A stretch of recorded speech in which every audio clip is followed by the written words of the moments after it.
This message is for the lawyer who knows that they want to grow their business and they're avoiding it. You're thinking about how you want to expand, how you want to help more people, how you want to play bigger in your practice. And there's something holding you back, and it's fear. It's fear of being too big. It's fear of over hustling and killing yourself trying to grow your practice. It's a fear of what are people going to think about you? It's a fear of, are you capable? All the questioning, all the self-doubt. So this message is for you, the lawyer growing your practice who wants to grow your practice. I help a lot of lawyers do this, and there's two ways you can grow your practice. One is through stress and fear and avoidance and procrastination and pushing through it and feeling dread when you get up in the morning and, trying to do all of the things. And another one is feeling calm, trusting yourself, and taking action consistently. And I used to be of the camp because, criminal prosecutor, 15 years. I was taught just work, hustle, push through it. And when you push through things like that, you create so many problems for yourself, not only structurally in your practice, but within your internal system, right? Your body. You will get sick. You will feel exhausted. You will notice yourself dreading getting up in the morning, dreading getting to work on Mondays, right? Doing the things that you know need to happen in order for you to grow, for you to expand. The second way, doing it with consistency, with self-confidence, with assuredness that you can handle what's coming up, requires a different skill set than what law school teaches and what any law firm I've ever seen teaches. Because if you ever go into a firm or you watch the lawyers in law school, they're running around like a chicken with their head cut off. They're hustling, they're pushing, they are speeding around, they're answering emails instantly because they think that's what needs to happen. They're saying yes to everything. Maybe you've seen this with lawyers who say yes to every kind of practice area that walks through the door because there's this fear that if they don't say yes to this one piece of work, that everything's going to dry up. And the only reason you might be doing this, the only reason, if you see this happening within yourself, the hustling, the fear, the worry, the avoidance, is because you haven't learned the skill of managing yourself. Because yes, we have to learn how to manage ourselves. And what that means is understanding, becoming the observer of our lives, becoming the observer of how we feel, becoming the observer of what we're thinking that's causing those feelings, and not just blindly following what our brain says is happening, but sitting with the emotion and connecting with your inner knowing. And what I know from my personal experience is that when you are hustling, when you are worrying, when you are panicking, when you're constantly putting out fires, it is impossible to feel connected with your inner knowing. It's impossible. I spent years thinking that there was some outside source that was going to tell me exactly what I needed to do. And I was looking for that. I mean, I did all kinds of things, right? I went to Bali, I, did yoga teacher training. I did all of the things outside of myself thinking, okay, there's some guru out there that can just tell me what to do. But that's where we got it wrong because we're so used to hustling. We think it's another action we need to take. We think it's more, we got to do more. We're missing something. There's more that we've got to be doing. There must be something we need to plug in. And the thing that I will offer to you that you need to plug in is yourself. So I want to share this with you because every single lawyer I talk to feels disconnected with themselves, that inner knowing. And they feel like they're being pulled in a million directions because they're reactive to the work. They're reactive to the legal profession and the things that they think need to happen in the way that the legal profession has always told them it needs to happen. I have a client, many clients, they're all experiencing very similar things right now, and they're learning a better way. So on the podcast today, Be a Better Lawyer podcast, I have my client Kara on, and she talks about the changes that she has been making and really the shift that she has needed to make in order to increase her revenue in her practice. And she has calmed everything down and she's connected with her inner knowing. And so she shares her story there. I'm going to share another story with you. I have another client who came to me and she said, look, I want maternity leave. I want a calm practice, but I want to grow at the same time, and I don't think I can do it. I don't think I can expand my practice and be pregnant and take care of myself. And I said, well, why don't we explore it? So we did. And we set a lofty goal for her back in December. She set it up. She has a multiple six-figure estate planning practice.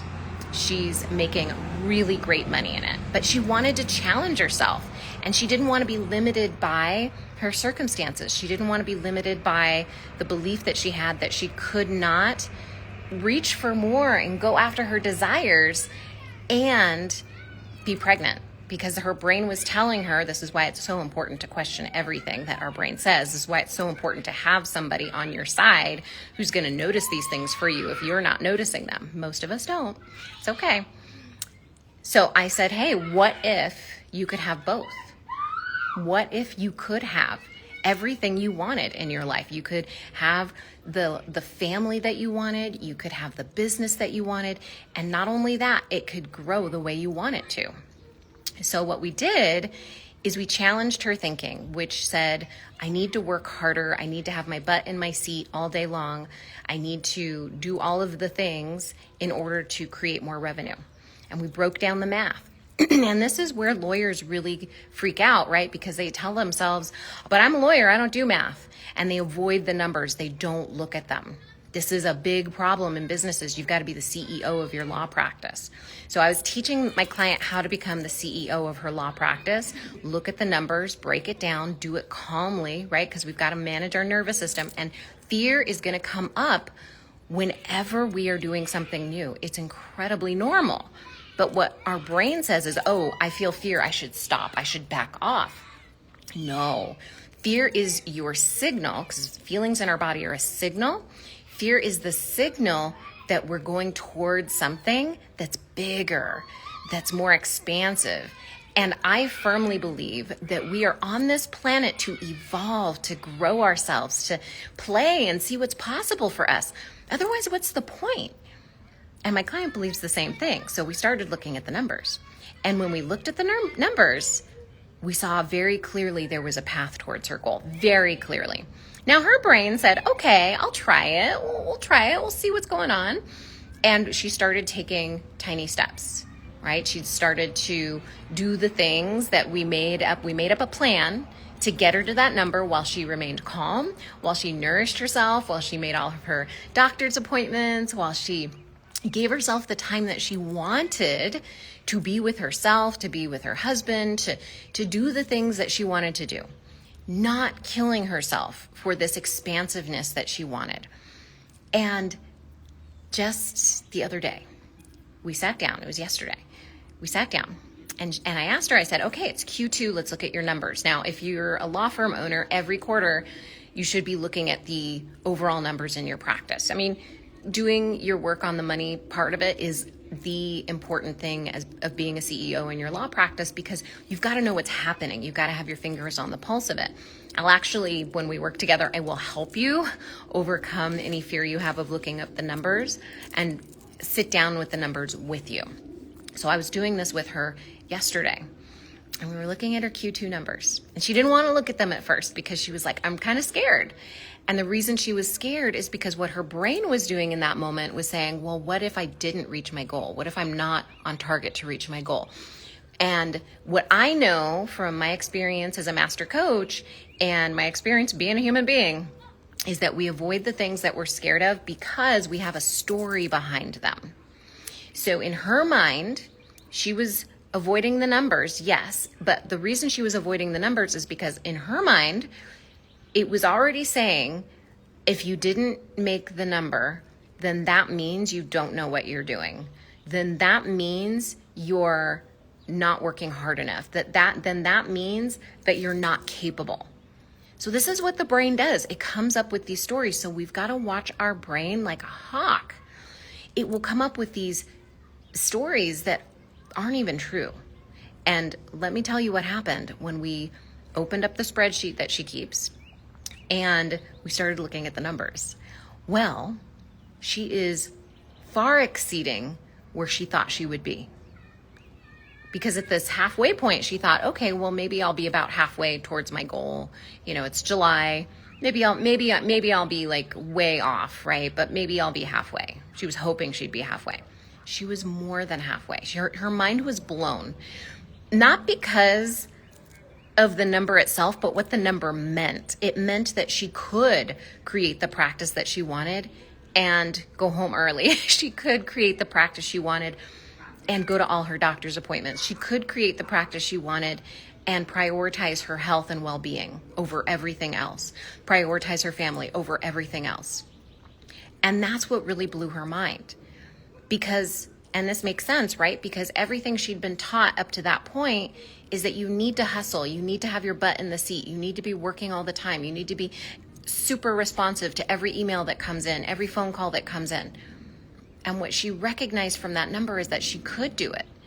And here's what we did before she even opened the spreadsheet. So I want you to, if you're experiencing discomfort looking at your Q2 numbers, I want you to, and if you're newer to business, it's the quarter, right? Q2, you got to pay taxes and all that good stuff. This is the time to look at your number. So when you look at your numbers, decide ahead of time what you want the number to mean about yourself. And this is what I did with my client to help her overcome all the anxiety she was feeling about looking at the number, all the fear that was coming up from what her brain was saying, which is, well, if you didn't hit the number, it means you're a bad attorney. You're not working hard enough. What you're doing isn't working. You're going to have to stop being kind to yourself. You're going to have to stop nourishing yourself if you want to have this business. Then when she decided ahead of time what she wanted to make the numbers mean, it made it so much easier to look at the numbers. So this is what I encourage you to ask yourself. What do you want to make those numbers mean ahead of time if you're feeling this fear and anxiety about looking at them? So for her, what she decided, it was two parts. So one is if she wasn't on track to hit her goal, what she wanted to believe, what she was deciding to believe about herself ahead of time. That was the first part of the question. The second part of the question is if she was on track to hit her number, what was she going to make that number mean about herself? So to answer the first question, she decided ahead of time what she wanted to make the number mean if it was lower than she wanted it to be, if it wasn't on track to hit her goal for 2025, is she said, I want it to mean that. Okay, what did she say? She said, I want it to mean, I'm deciding that it will mean that I am still a good attorney. This number has nothing to do with how good I am at running a business. This number has nothing to do with how good I am at being an attorney. This number has nothing to do with how capable I am to grow this practice. This number has nothing to do with me. And that's an important thing to know. The number means nothing about you. It was a random number you picked at the beginning of the year or the end of 2024 to say, yes, this is the number I want to hit. Or a random number that you pulled out of thin air that you said, I want to expand into this. I want to grow my capabilities so that I could have this, so that I could just see what's possible. And when she detached herself from what she was making that number mean and said, that number means nothing about me, that was when it clicked for her that she could do this, that it was okay. And she decided ahead of time if the number was on track, she was going to decide, I know what I'm doing. I know how to build business and all of that. It was basically the same meaning she was going to give it no matter what the number was. I'm a capable attorney. I know what I'm doing. I know how to create clients. I know how to build my business. This mindset that she had before going in to look at her Q2 numbers was the mindset that she has had all along moving towards her goal, which is why she's been able to move consistently and not procrastinate and not be anxious about the numbers and not worry about her practice, is because she has been developing the identity, the way of being throughout this whole time of this number has nothing to do with me. I just show up and I help people. I show up and I do the thing that I plan to do ahead of time. I show up for myself. I'm kind to myself. I nourish myself. I nourish my body because I'm also growing a family. And I want to prioritize that. The money's fun, but it's not the reason I'm doing this. It's because I want to see what's possible for me.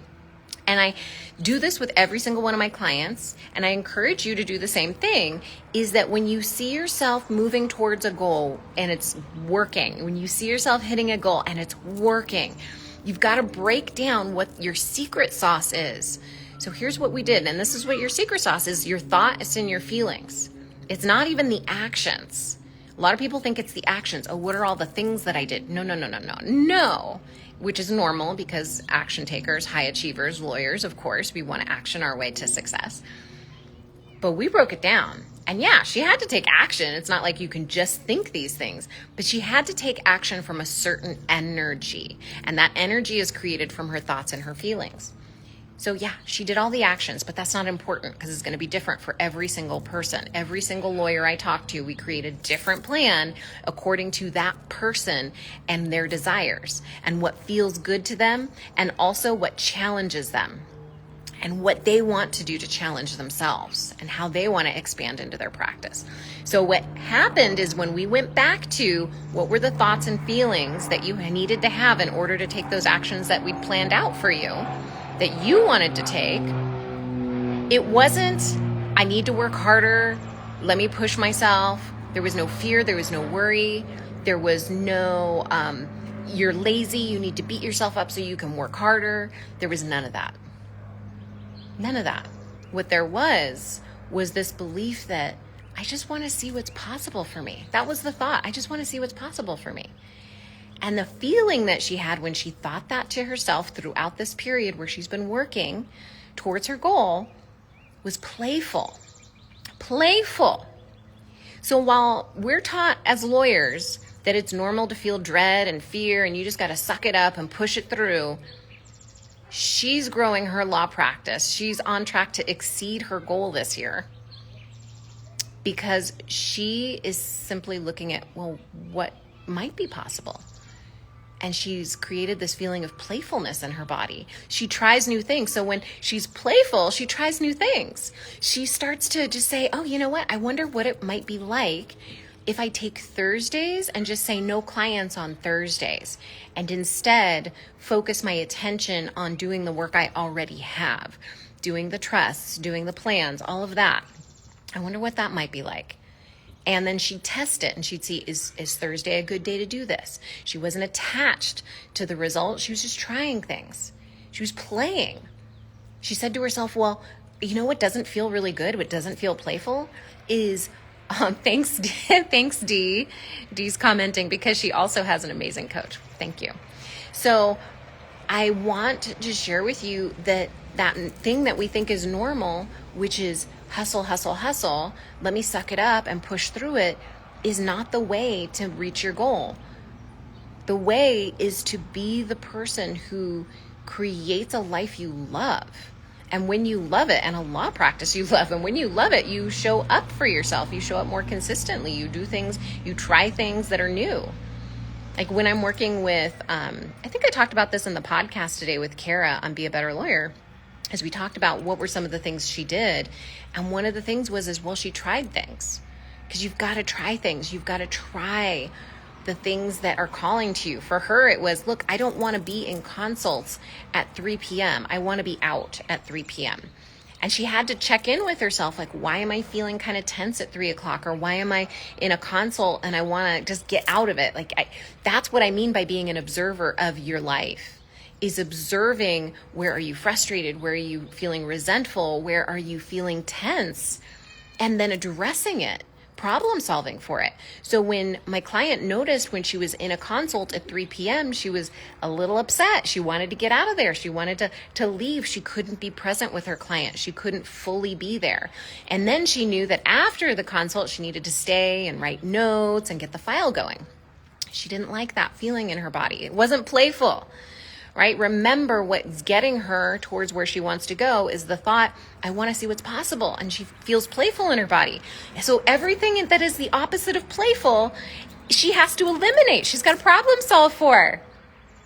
So she problem solved for it. And she said, look, what time do I actually want to leave? Well, I want to leave I want my last client to be at 2:00, and then at 3:00, I want to leave.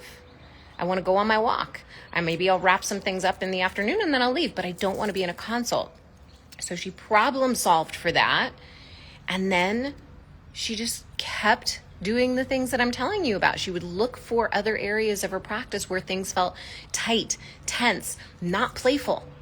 And she started to clean those up. She started problem solving. She'd bring them to coaching. We'd clean them up together.